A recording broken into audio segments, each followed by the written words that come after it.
سب سے پہلے تو میں یہ کہنا چاہتی ہوں کہ جو ہمارے آج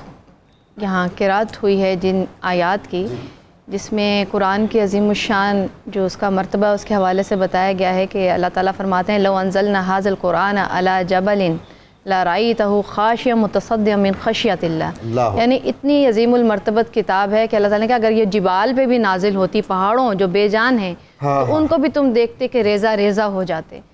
تو خوف خدا سے اس کے اندر جو احکامات ہیں ان کے، جس طرح اللہ تعالیٰ نے کہا نا بارے امانت میں نے پیش کیا، تو انسان نے اس کو اٹھا لیا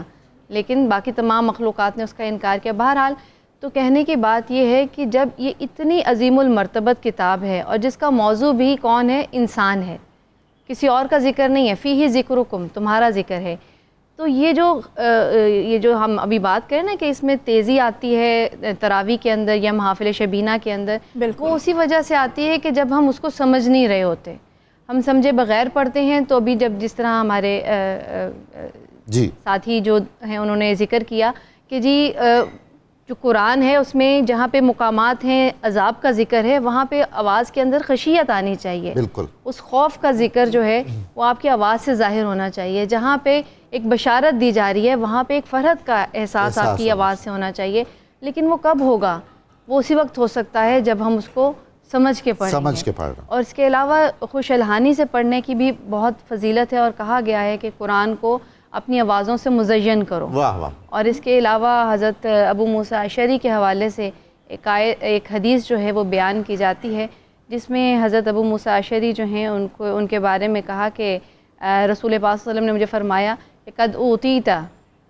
مزمارا من مزامیر آل داؤد، آل داؤد کی مزامیر میں سے تمہیں ایک مزمار جو ہے وہ دی گئی ہے، یعنی وہ قرات کر رہے تھے، تلاوت کر رہے تھے، رسول پاک صلی اللہ علیہ وسلم نے ان کو سنا تلاوت کرتے ہوئے، تو وہ اتنی خوبصورت خوش الحانی کے ساتھ تلاوت کر رہے تھے۔ حضرت داؤد علیہ السلام ضرب المثل ہیں خوش الحانی میں، جی بالکل اسی طرف منسوب کیا کہ اتنی خوش الحانی کے ساتھ وہ پڑھے تھے کہ لان داؤدی آج بھی جو ہے وہ مشہور ہے۔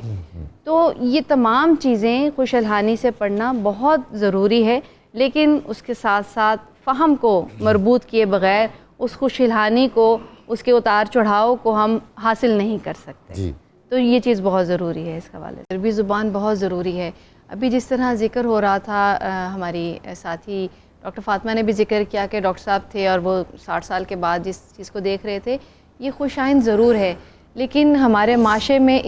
یہ ہم ٹرینڈ دیکھتے ہیں کہ عام طور پہ تھوڑا جب آپ تمام ذمہ داریوں سے فارغ ہو جاتے ہیں تو پھر آپ دین کی طرف آنے کی کوشش کرتے ہیں، اس کی توجہ لگاتے ہیں۔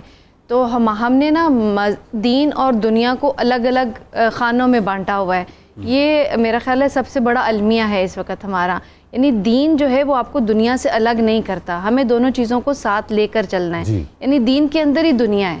لیکن ہمارے الگ کرنے کی وجہ سے ہم ان چیزوں سے پیچھے ہٹتے جا رہے ہیں۔ تو اگر شروع سے ہی اس کو اپنا معمول بنایا جائے، اور پھر وہی بات ہے، میں یہ بات بہت کثرت سے کرتی ہوں کہ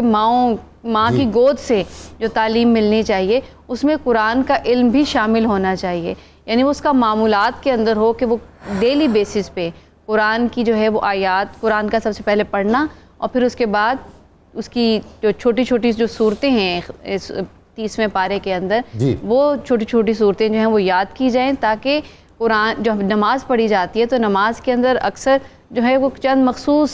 آیات ہوتی ہیں، صورتیں ہوتی ہیں جن کو بار بار دہرایا جا رہا ہوتا ہے، تو اس میں کوشش کی جائے کہ ویریشنز لے کر آئیں، ہم ایک ہی 2-3 جو ہیں صورتیں ان سے آگے نکل کے کچھ ہم اس کو طوالت کی طرف، تھوڑی سی جو لمبی صورتیں ہیں ان کی طرف آئیں۔ تو یہ چیزیں اس وقت ہو سکتی ہیں جب ہم ہمارے گھر کے اندر اس کی طرف جو ہے وہ توجہ دی جائے گی۔ بالعموم جب ہم بات کرتے ہیں، میں بھی ظاہر ہے فارسی کا استاد ہوں، تو مجھ سے بھی کوئی فارسی سے متعلق بات کرے گا تو میں اسے کہوں گا کہ بھائی آپ سب سے پہلے کئی برس فارسی زبان پڑھیں، تو وہ بہت اچھی بات ہے اور درست طریقہ ہے، یعنی عربی سیکھنی چاہیے، عربی قواعد و ضوابط آنے چاہیے، صرف اور نحو کا علم ہو، زبان عربی سے آشنائی ہو، اور بالکل وہ اور مائیں بھی اس طرف توجہ دیں۔ فرض کریں اب یہ سارا نہیں ہو پایا، ایک آدمی مطلب آپ اس کی حوصلہ افزائی تو فرمائیے نا کہ وہ زندگی کے کسی مرحلے میں بھی اگر آنا چاہے، سیکھنا سمجھنا چاہے، تو اسے کیا روش اپنانی چاہیے؟ اسے ہم اگر کہیں کہ بھئی آپ پہلے عربی پڑھیں تو شاید دشوار ہو، کیونکہ عربی کوئی آسان تھوڑی ہے کہ چند دنوں میں آ جائے گی۔ ڈاکٹر صاحب ہم اصل میں ایک لحاظ سے خوش قسمت بھی ہیں، اور وہی خوش قسمتی ہماری تھوڑی بدقسمتی کی وجہ بھی ہے کہ ہماری مادری زبان جو ہے وہ اردو ہے، اور اردو کے ہوتے ہوئے ہم جب عربی پڑھتے ہیں یا قرآن پڑھتے ہیں اس میں ہمیں بہت سارے الفاظ ایسے بکثرت سنائی دیتے ہیں اس کو کہ ہم مشترک ہیں، اور ہم اس کا وہی معنی جو ہے وہ سمجھتے ہیں کہ ہاں جی یہ اس لفظ کا تو مجھے مطلب پتہ ہے، لیکن قرآن کے اندر اس لفظ کا معنی جو ہے وہ مختلف ہوتا ہے۔ یعنی اس چیز نے ہمیں ایک طرف سے سہولت بھی دی ہے کہ ہم ٹیکسٹ ہمارے لیے پڑھنا اتنا مشکل نہیں ہے، لیکن دوسری طرف ہم نے پری کنسیوڈ، یعنی پہلے سے ہمارے ذہن میں پتہ ہے کہ جی جس طرح آج میں سورہ فاتحہ پڑھا رہی تھی تو بچوں سے جب میں نے پوچھا کہ رحمان کا بتاؤ کیا مطلب ہے، تو انہوں نے کہا مہربان، اچھا پھر رحیم جی رحم کرنے والا، تو مہربان اور رحم کرنے والے میں کیا فرق ہے، یہ بتانے سے بچے قاصر تھے کہ یہ ہم فرق کیسے ڈفرینشیٹ کریں گے کہ مہربان پھر وہی کہ جی وہ مسلمانوں کے لیے جو ہیں وہ مہربان ہیں، اور رحم کرنے والے جو ہیں وہ تمام نوع انسانی کے لیے ہیں۔ تو وہ جو ہے نا اس میں جو بنیادی فرق ہے کہ جو اس کا فالان ہے، فالان کا وزن ہے، یہ تھوڑی ٹیکنیکل سی بات ہو جائے گی کہ جی اس میں ایک مبالغہ پایا جا رہا ہے۔ وہ اللہ تعالیٰ کی ذات اس وقت رحمان ہوتی ہے جب بندے کو شدید ضرورت ہوتی ہے، اس کی رحمت جوش میں آتی ہے تو وہ رحمان ہے، بندے کی کہہ لیں اضطراری کیفیت میں جب اس کے مدد کرتا ہے، اور جب پھر وہ مدد اس کی کر دیتا ہے اس کے بعد اس مدد کو، اس رحمت کو ترک نہیں کرتا بلکہ اس کو جاری رکھتا ہے، تو وہ رحیمیت ہے۔ اور سورہ فاتحہ وہ سورہ ہے کہ جس کو ہم اپنی ہر نماز میں، یعنی صلاۃ جو ہے وہ بدون الفاتحہ، فاتحہ کے بغیر ہوتی نہیں ہے، لیکن ہم پوری زندگی فاتحہ پڑھتے ہیں لیکن ہم اس کے معنی کو نہیں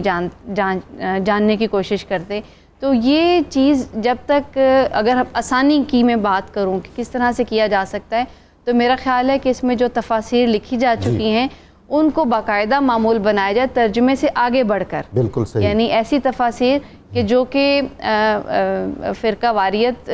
کے اس پس منظر سے ہٹ کر ہوں۔ نمبر 2، جو ایک مسکنسیپشن پھیلائی جاتی ہے اور کہا جاتا ہے کہ قرآن کو پڑھنا نہیں، اگر پڑھو گے تو گمراہ ہو جاؤ گے، یہ بہت ایک عام سا کہہ لیں کہ ہمارے معاشرے میں یہ چیز بھی پائی جاتی ہے کہ، اور اس میں دلیل کہ جی اللہ تعالیٰ تو گمراہ کرتا ہے، اللہ تعالیٰ ہدایت دیتا ہے، یہدی بہ کثیرا ویضل بہ کثیرا۔ شاید یہ مطلب ہوگا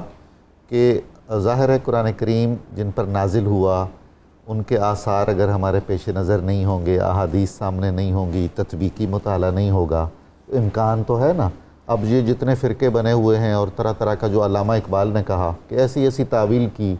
اب وہ ساری ان علماء نے ہی کی جو اپنے ذوق میں، علامہ کا جو شعر ہے کہ تیرے دل پہ نہ ہو جب تک نزول کتاب، گرا کشا ہے راضی نہ صاحب کشاف، تفاسیر بھی تبھی آپ کو فائدہ دے گی کہ آپ محسوس کریں کہ میرا اللہ میرے سے کلام کر رہا ہے، کیونکہ اس میں ذکر ہمارا ہی ہے۔ صرف چھوٹی سی بات یہ ہدایت اور